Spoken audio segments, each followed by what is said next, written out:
I just wanted to share with you real quick, something that I found interesting this morning while I was reading. I was reading through Revelation 10, and I got to this part where John, the Revelator, heard this voice speak, and it says, "Go take the little book which is open in the hand of the angel who stands on the sea and on the earth." So I went to the angel and said to him, "Give me the little book." And he said to me, "Take and eat it, and it will make your stomach bitter, but it will be as sweet as honey in your mouth." And this stuck me. It grabbed me, and I've been on it the entire time. I'm like, why is this book bitter? Why is it sweet to our mouth and then sour in our stomach, or sour to John's stomach?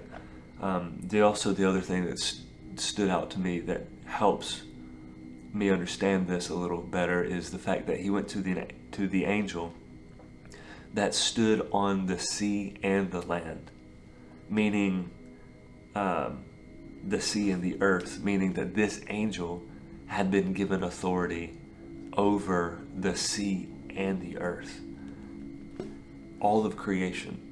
That's what it sticks out to me, that this angel has been standing in a place of authority over all of creation when it comes to the sea and the earth.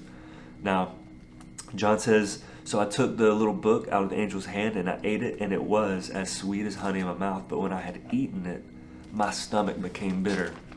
One thing that sticks out with this also is that he's eating the word of the Lord. He's eating prophecy. He is eating substance of something that God had spoken and it had been written. So we know, like in Jeremiah 15, he says, "I found your word and I ate it, and in eating it I rejoiced." Right? So the eating of this word is rejoiceful, is a thing of rejoicing, and it's sweet to our mouth and to our lips. Even in Ezekiel, it says here that God said, "Son of man, eat what you find, eat this scroll, and go speak to the house of Israel." So I opened my mouth, and he caused me to eat that scroll. And he said to me, "Son of man, feed your belly and feed your stomach with this scroll that I give you." So I ate it, and it was in my mouth like honey and sweetness. Then he said to me, "Son of man, go to the house of Israel and speak with my words to them." So this eating of the word is something that is so sweet to our lips. But one, we have to look for his word before we can eat his word. And we have to eat his word before we can speak his word. So if we aren't looking for his word, we'll never find it. And if we speak in his name, we're going to be speaking something completely different than what he's given us to speak. Right? And I find it interesting that every one of these prophets, even John, the Revelator, he had to look for the word. So God showed him the word, and he had to look to go get the word. Ezekiel was shown the word. He had to find the word. And Jeremiah even said, "I found, and then I ate." So finding only comes through seeking. So we must seek out the word. We must seek out Jesus, because Jesus is the spirit of prophecy. And this is prophecy that each one of these guys are eating. They're eating the prophecy. Now, what sticks out, though, the most is the fact that there is something bitter about the one that John eats.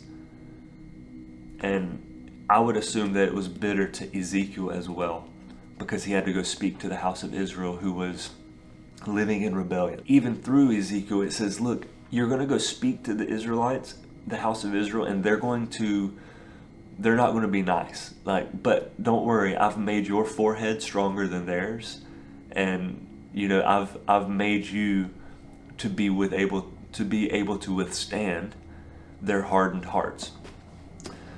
So there was something bitter about releasing that word to the nation of Israel. And the same thing with John. There's something bitter about the word that he had to receive, that he had to release. Now, what I've come to find out through reading all this is that most of the time when the prophets received this word, it was going to be released over a place of rebelliousness, over a place of idolatry, over a place of something fallen away. And so John receives this word, and it's sweet because he understands what God is doing. He sees the plan of God, and it's like, oh my goodness, I know the plan of God. He's revealed this to me, so it's sweet. But what happens is he digests it and realizes that in this plan that is so great, there is also judgment to come.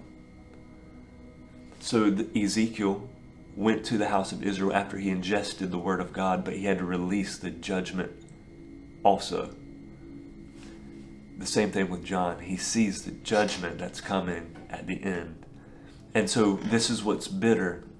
The fact that we can ingest and know what God is going to do, but we also see what happens to those who reject Christ. And we cannot rejoice in that. We can rejoice in receiving the plans of God and understanding the plans of God. But when we fully digest them and it hits our stomach and we realize that there is something coming to those who do not accept Christ, we cannot rejoice in that, and therefore the prophecy becomes bitter. So this is just a call to action for all of you Christians in the church body. Seek God, pray for His word, ingest His word, and only speak His word. But also go out and evangelize with the goodness of God so that those who are rejecting Christ may accept Him. Because we can rejoice in the goodness, but we must sow tears of bitterness and tears of travail for those who have not accepted Him, because we cannot rejoice in the judgment of the Lord on what's to come on those who do not know Christ. So guys, I hope this blessed you. Pray and tell people the good news and cry for them and pray for them and pray for yourself that you ingest the very word of Christ and you only speak the very word of Christ.